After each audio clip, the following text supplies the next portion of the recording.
Hello and welcome to today's video where we're going to go over some key minor region teams in LOL Esports. I figure why not give some love to the minor region teams given that there are no major region games to talk about. Ignore the prediction record in the top. I don't want to deal with having to erase it and then check my VOD video later to rewrite it. So these are the teams with players that you may know from international experience and at least players that I am aware of that we've seen in major regions as well. And there are quite a few on here. If I do not name a team on here that you believe has a chance to go to an international event, feel free to comment down below if you're a fan of the PCS, VCS. LJL, LCO does not have any teams on here. Latin America and CBLOL. Not like, oh, this team could win, could get, like if they legitimately could. Not if this and then this and then this happens.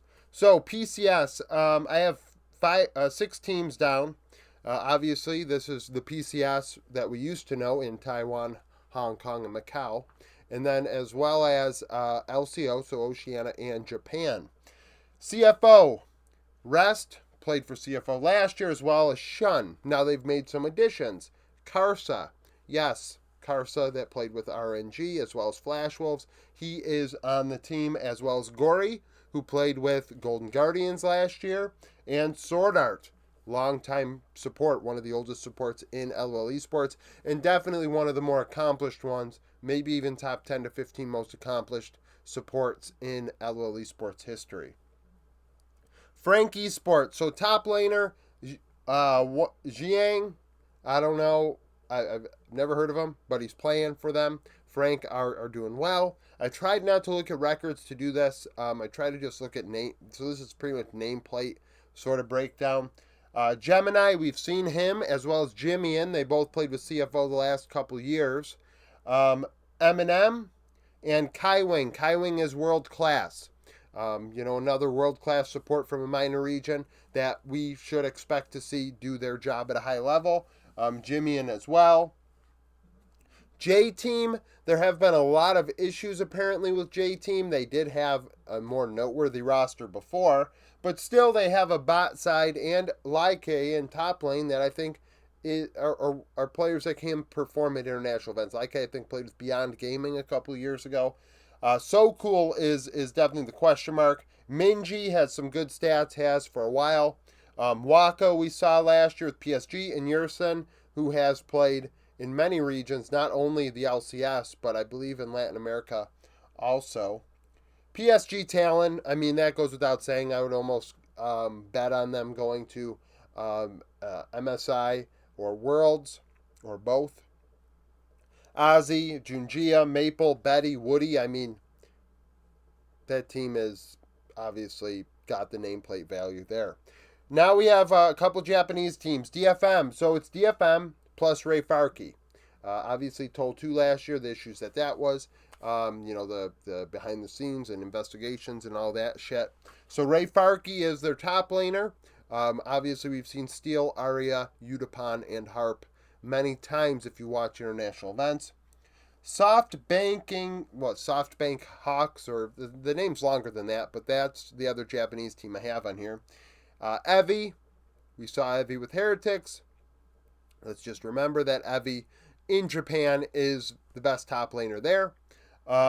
Forest played with T1 Challenger last year. Dasher has been a Korean import that's done pretty well in Japan over the years. Marble, probably the second best Japanese AD carry, at least statistically. And Vista, who has played in the LCK as well. VCS, Vietnam. We have GAM Esports. Obviously, GAM are like PSG. We expect them to go.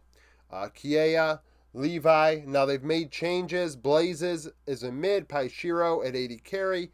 And Elio at support. All players that have done well over the years. And I expect GAM with that strong jungler in Levi to compete. Team Secret. Definitely a team with some hype behind it. A lot of young players. Hasmid, we know as a player from Saigon Buffalo a couple years ago, as well as Taki at support. Eddie, world-class AD carry. I think when he goes to an international event, he will pack a punch. Mid laner Ares is definitely a question mark. Don't know much about him. And Kiang in the jungle, I believe may have lost rookie status last year, but now full-time starter and is looking pretty good. So we'll see how that team goes. Team Wales, we saw them last year go on a run and be a world's darling, a Cinderella in the play-ins. Didn't get all the way. Sparta, Bean J, Glory, Artemis, and BA. Vikings Esports, formerly known as Saigon Buffalo, they've made changes over the years. So Kratos in top lane is supposed to be strong. Guri in the jungle.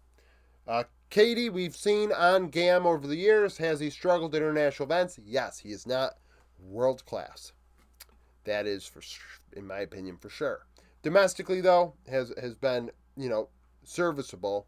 Shogun and Kyrie. Shogun, obviously, if you've not watched my content before, you wouldn't know just how high I am on Shogun. I think Shogun is somebody that should have been in a major region 2 years ago. He should have been signed immediately after Worlds. Like, hey, blank check. It didn't happen, and it hasn't happened, and it's unfortunate because I think Shogun is just cracked. CBLOL, so Brazil. We got Furia Esports. Destroy, I believe, played with DRX in Challengers, played in ERLs last year. Mir, formerly known as Arthur. If you've seen him, he played with HLE in the LCK, dominated Oceania, and then I don't believe ever played in the LCS, but was on Team Liquid Academy last year. Tuts in mid. Ayu and Zay, that bot lane supposedly is a good one from what I understood over the offseason. Two young players with a lot of potential. Kaboom Esports, Lonely in top lane, Korean import. We saw him with Team A's a couple MSIs ago. Malrang, if you've watched LEC, that's where Malrang has ended up. House in mid is supposedly good. Netuno and Seo. So Netuno has been one of the better domestic Brazilian AD carries over the years. Not many international experience. I don't know if he's even been to Worlds or MSI. Seos as support. Last year, a lot of people singing his praises, saying he was the best Brazilian player at Worlds on Loud, and that he would be one of the better supports there. That, in my opinion, wasn't what ended up happening, but if he is that good domestically, they have a good chance. Speaking of Loud, it is the same roster as last year, except now they have Redbert instead of Seos, and they are pacing Brazil right now. Pain Gaming, Weiser, Carrick, Dinquedo, Cheeton, and Curry. A team with some names on there, Dinquedo and Cheeton, two that we've seen at international events before. Red Canids, F&B, Aggies, Grevthar, Brantz, and JoJo. So Brantz and JoJo played with Loud.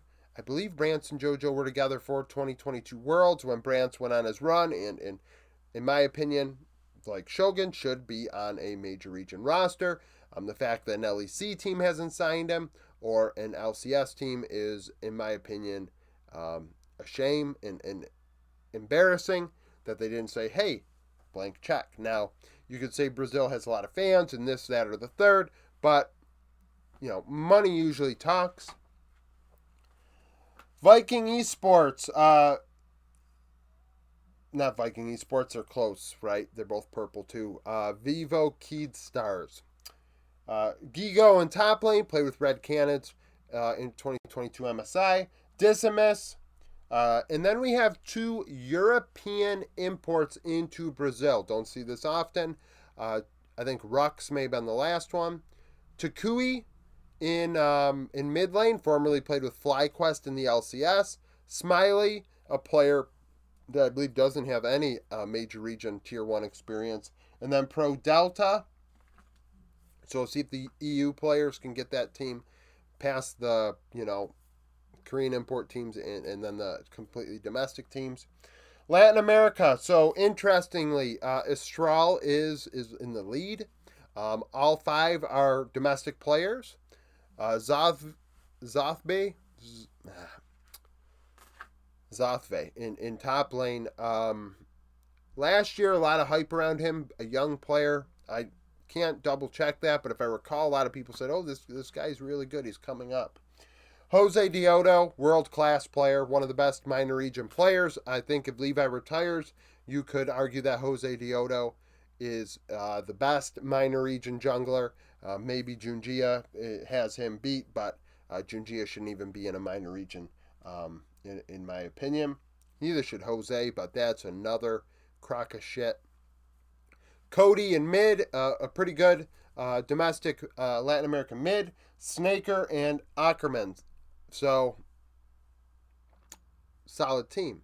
Now, Rainbow 7 is the team that I thought would be just dominating everybody. Summit. Yes, Summit from LCK, LPL, and LCS. Cloud9 Summit. Team Liquid Summit last year. Adi, we've seen him many times in international events. Lava played with HLE in the LCK as well as Bro. CEO and Lions, a bot lane that I think has a lot of potential. I am interested to see how the stats pan out at the end of the year with those two. See if they've been to an international event. See if we will know when they go to an international event.